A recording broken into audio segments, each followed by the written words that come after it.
Ya makanya saya terus terang malas membicarakan, mendeskripsikan Tuhan saya yang maha gaib itu. Saya nggak berani sebenarnya, bro, takut apa gimana. Itu tadi saya berpegang di situ. Nabi sudah berpesan, Makanya aku bilang, apapun yang ada di pikiranmu tentang Tuhanmu itu seperti apapun yang kau bayangkan, yang kamu bayangkan, bukan seperti itu. Ya udah mentok saya kan.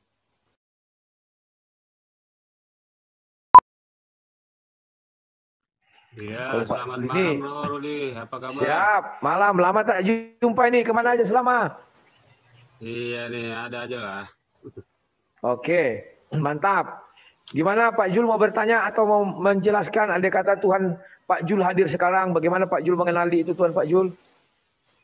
Sebentar, cek sound dulu nih. Suara saya kecil apa gimana? Besar, besar, bagus. Oh, oke, oke. Mengenali Di Tuhan sini nggak saya. perlu suara besar-besar Pak, karena kita kan bergantian. Oh iya, iya. Ya takutnya mendem apa gimana gitu kan. Ya, ya.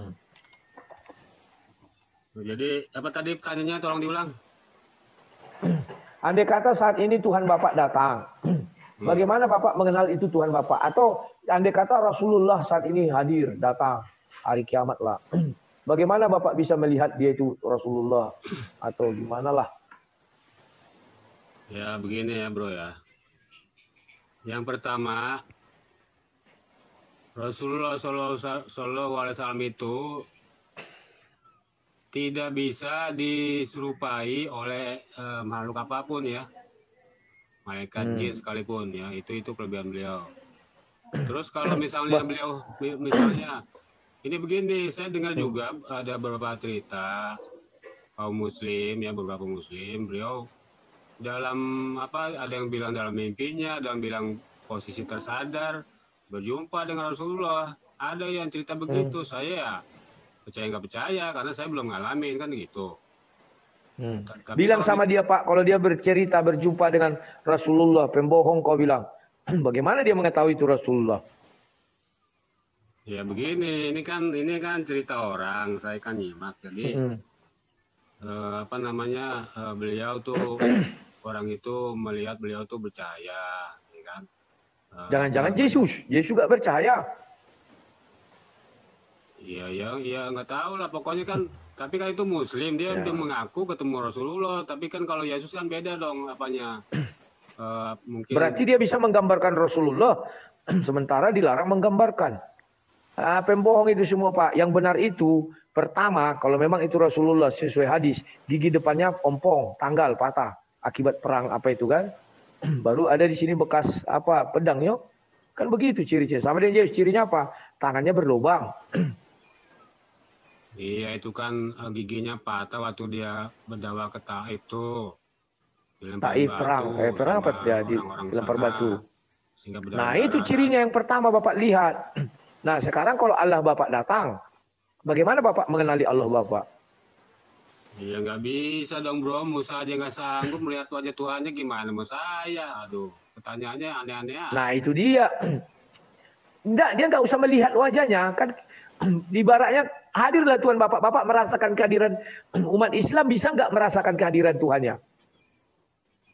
Ya merasakan, kalau saya pribadi, saya merasakan karena adanya alam semesta ini, dengan megahnya alam raya ini, dengan adanya Itu bukan Al-Quran, merasakan bukti. kehadiran Tuhan. Itu merasakan ciptaan Tuhan, Pak. Bedakan merasakan kehadiran Tuhan. Kalau kami merasakan kehadiran Tuhan, hati kami penuh sukacita. Lah kalau orang Bapak, misalnya kehadiran Tuhan Bapak di dalam diri Bapak, bisa nggak? Ya gimana, susah juga saya menggambarkannya ya. Ini kan masalah abstrak ini, masalah hati kan. Ketenangan paling Sebenarnya ada, Bapak bukan ketenangan susah dalam menggambarkannya. diri. Kenapa? Sebenarnya Bapak bukan susah menggambarkannya, tetapi doktrin Bapak mengajarkan bahwa Allah itu tidak bisa digambarkan. Maka andai kata Tuhan hadir di dalam diri Bapak, Bapak tidak bisa merasakannya. Makanya orang Islam sulit membedakan antara iblis, setan, hantu belau, dan kehadiran Tuhan. Gak bisa. Masalahnya kan begini ya. Ada di hadis itu ya. Kalau nggak salah bunyinya begini kurang lebih. Apapun yang kamu bayangkan tentang Tuhanmu itu tidak seperti itu. Paham nggak maksud saya? Ya itulah artinya Ya, laisa kami selihi sayun, dia tidak sama dengan apapun. Kalau Tuhan Anda kan manusia ya Pak. beda bro, jangan samakan gitu loh. Imajinasinya. Kalau Bapak bilang tidak bisa, apapun yang Anda bayangkan, bukan itu dia, Bapak bilang kan. Iya. Ya berarti dia nggak pernah ada. Buktinya dia sendiri mengatakan tangan. Ya kita tidak usah membayangkan tangan manusia. Tapi bayangkan aja tangan raksasa misalnya. Atau tangan 6. Kita kan nggak tahu. Tapi karena ada kedua tangan berarti tangannya 2. Nah Tangan sekarang itu dengan maksudnya kekuasaannya bro, kekuasaannya. mana ada tangan maksudnya kekuasaan Pak? Tidak ada itu. Karena dia bilang, aku menciptakan dengan kedua tanganku. Oke. Itu bahasa Sekarang, alegoris karena Tuhan saya bukan manusia bro, jangan disamakan. Itu bahasa loh, alegoris. tangan manusia 2 begini Pak. Kalau dia tidak Iya. manusia kan kalau manusia kan tangannya kiri kanan. Kalau tangannya ke atas semua, kiri semua, kanan semua bukan manusia namanya. Gimana sih? Itu cacat namanya. Kok cacat? Kalau memang dia sudah cacat menurut Ya, ukuran kalau kiri manusia. semua kanan semua ya cacat namanya, gimana sih? Wah, itu kan cacat itu karena kita lihat manusia Pak. Tapi kalau kita lihat makhluk lain, contoh laba-laba kakinya 6, apa cacat? Kan enggak. Aduh. Sudahlah Bapak aja lah bertanya sama aku. Ya makanya saya terus terang malas apa namanya, membicarakan dan mendeskripsikan Tuhan saya yang maha gaib itu. Saya nggak berani sebenarnya bro, takut apa gimana. Itu tadi saya berpegang di situ. Nabi sudah berpesan. Makanya aku bilang, apapun yang ada di pikiranmu tentang Tuhanmu itu seperti apapun yang kau bayangkan, yang kamu bayangkan, bukan seperti itu. Ya udah mentok saya kan. iya. Saya Makanya aku bilang Pak. Itu bro, begini ya. Saya dulu pernah membayangkan begini. Maksudku sebentar Pak. Andai kata Bapak, Tuhan Bapak itu, makanya orang Islam tidak pernah bisa merasakan kehadiran Tuhannya. Karena apapun yang dibayangkannya bukan itu. Dia membayangkan dia Tuhan hadir ke tempat dia. Rupanya bukan Tuhan itu. Ya justru itu. Kadang-kadang saya selintas memikirkan Tuhan saya mungkin seperti bapak saya itu. Kalau mau bicara apa namanya vulgar-vulgaran. Tapi kan nggak seperti itu. Ini kan sebatas imajinasi Ya, makanya aku bilang, yang saya pahami bapak berarti saya. kan benar aku bilang. Sampai kapanpun orang Islam, andai kata Tuhan itu benar-benar ada dan datang, nggak bisa, nggak tahu dia. Yang mana Tuhanku ya, apakah Tuhanku, apakah nggak bisa dia Pak. Kalau kami bisa merasakan kehadiran Tuhan kami. Kalau Bapak kan nggak bisa merasakannya. Ya kan di Al-Quran udah diceritakan itu Musa ketika minta melihat wajah Tuhan. Musa, coba kamu lihat itu di seberang gunung itu. Kalau gunung itu masih ada di tempatnya, kamu akan melihat aku. Nah, ini kan begitu dia menoleh ke seberang itu ada gunung apa gitu. Gunung itu hancur. Dia mental. Saya kan tidak bilang melihat muka, Pak. Apa namanya, goncangannya kan. Akhirnya pingsan, akhirnya dia tobat. Nggak mau lagi minta melihat wajah Tuhannya. Dia tobat, bro. Gitu. Pak, saya kan tidak bilang mau melihat wajah. Kehadiran Tuhan itu tidak harus melalui wajah, Pak. Harus melalui wajah. Saya nggak tahu, kalau di kami enggak tuh. Iya, makanya kehadirannya. Iya, bolak-balik kalian.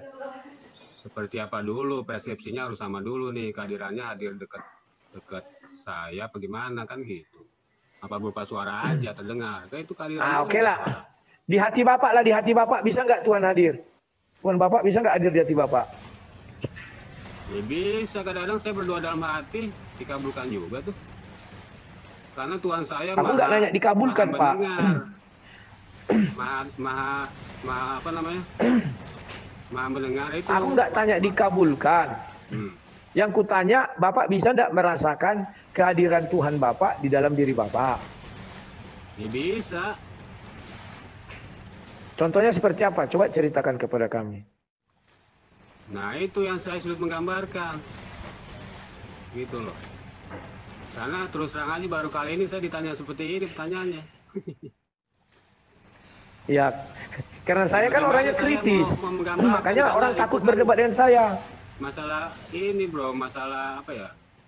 Masalah gaib, masalah spiritual pribadi itu. Apa namanya? Agak susah diungkapkan dengan kata-kata. Kan Bapak manusia, Bapak bisa mengungkapkan perasaan Bapak ketika merasakan kehadiran Tuhan. Gimana sih? Iya itu tadi, ya saya jawab simpel, ketenangan dalam hati. Udah apa lagi? Mau jawaban apa lagi? Oke. Kalau Bapak jawab, kalau hati Bapak tenang, berarti Tuhan itu hadir di dalam diri Bapak. Kan begitu ya? Iya dalam hati saya. Halo? Hati sanubari. Bapak pernah nggak dapat uang? Dapat uang dari mana? Hati Bapak kan tenang. Misalnya lah dikasih uang 1 M, hati Bapak kan tenang. Apakah Tuhan Bapak seperti itu? Dapat uang, hati tenang gitu gimana? Kira-kira. Atau Bapak pernah mengisi, Bapak kan tenang, slow.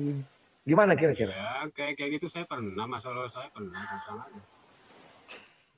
Ya beda lah bro, ini ente nih. Nah, itulah. Aneh-aneh aja sih pertanyaannya, masa Tuhan disamakan dengan narkoba, wah kacau ente nih. Ya udahlah, Bapak lah. Bapak yang bertanya sama aku, Bapak yang bertanya sama aku. Silakan, ada pertanyaan enggak? Ada sih. Jadi gini, saya kan nyimak juga tuh di YouTube ente kemarin ya. Jadi kan Anda kan ternyata, ya seperti saya bilang sebelumnya juga, itu kan Anda itu kan istilahnya gimana ya, berlawanan dengan mainstream yang ada di kekristenan saat ini yang saya ketahui ya. Contohnya, yang saya ketahui selama ini kan di kekristenan itu kan ada 2 macam dosa, ada 2 macam konsep dosa. Pertama dosa waris Adam atau dosa asal Adam yang diajarkan oleh Paulus itu di Roma 5 nomor 12. Nah, terus yang kedua konsep dosa perbuatan sehari-hari. Jadi terus sebentar, yang konsep dosa waris itu kan ditebusnya yang saya tahu selama ini kan melalui penyaliban Yesus. Nah, sudah selesai itu kan, karena kan di Roma 5 nomor 12 itu kan karena kesalahan satu orang maka dosa menjalar kepada seluruh manusia. Itu kan ajaran Paulus tuh, asal ajaran Paulus. Terus yang kedua, ajaran dosa perbuatan sehari-hari itu di minta ampunnya ya, setahu saya setelah saya berdiskusi dengan Kristen waktu di Zoom, ya mereka ke gereja misalnya seminggu sekali, terus misalnya di rumah berdoa di kamar, ya kan, minta ampun kepada Yesus, kepada Bapa melalui Yesus, kan begitu. Itu yang saya pahami. Ternyata Anda kemarin tuh saya dengar di YouTube Anda tuh, ya istilahnya konsep baru tuh, ente bilang dosa waris itu Yesus pergi ke alam maut, ya kan? Ditebusnya dalam tanda kutip Yesus masuk ke alam maut. Terus dosa sehari-hari, dosa perbuatan itu ditebusnya mulai penyaliban. Jadi kan ini terbalik-balik dengan yang saya pahami selama ini. Gimana tuh menanggapinya? Silakan. Oke, aku jelaskan Pak ya. Pengajaran ini hanya Bapak dapat di channelku. Bahwa Matius 26 ayat 28 mengatakan apa? Darahku akan tertumpah bagi banyak orang sebagai perjanjian. Ya darahku ya. Untuk apa? Pengampunan dosa. Jadi penebusan dosa perbuatan itu dengan darah Yesus. Sudah. Kan dosa ada 2, dosa perbuatan dan dosa waris. Dosa waris tidak pernah ditebus. Karena dosa waris itu adalah maut, kematian. Tetapi dikalahkan oleh Yesus. Itulah sebabnya dia disalib. Jadi penyaliban itu adalah untuk meremukkan kepala ular. Ular itu kepalanya diremukkan. Artinya meremukkan alam maut. Itulah sebabnya setelah kematian ada kebangkitan dan ada jalan menuju surga, Pak. Jadi yang ditebus itu dosa perbuatan. Dosa turunan itu kan dari si Adam. Mana bisa kami menyelesaikan dosa si Adam? Nggak bisa. Hanya Yesus yang bisa menyelesaikan. Dengan cara apa? Diremukkanlah kepala si ular, itulah alam maut. Makanya dikatakan alam maut telah dikalahkan. Terima kasih. Silakan. Ya itulah, ini kan konsep yang saya baru dengar nih, ya kan? Anda melawan istilahnya arus utama atau mainstream kekristenan. Ya mungkin sebagian Kristen pasti menentang Anda, itu kan ya resiko Anda karena kan Anda bikin konsep sendiri. Kan, Kristen yang mana menantang? Saya belum pernah mendengar Kristen menantang saya mengenai hal itu. Ya mungkin belum ada yang berani naik untuk menentang Anda. Kita lihat aja nanti kan siapa yang berani menentang konsep Anda kan. Saya nggak tahu. Oke, mantap. Berarti ini konsep baru ya, kita setuju ya. Konsep baru Silakan, apalagi saya, Pak, karena ada banyak yang antri nih. Kenapa? Bukan bagi Bapak aja, bagi seluruh orang Kristen pun ini baru.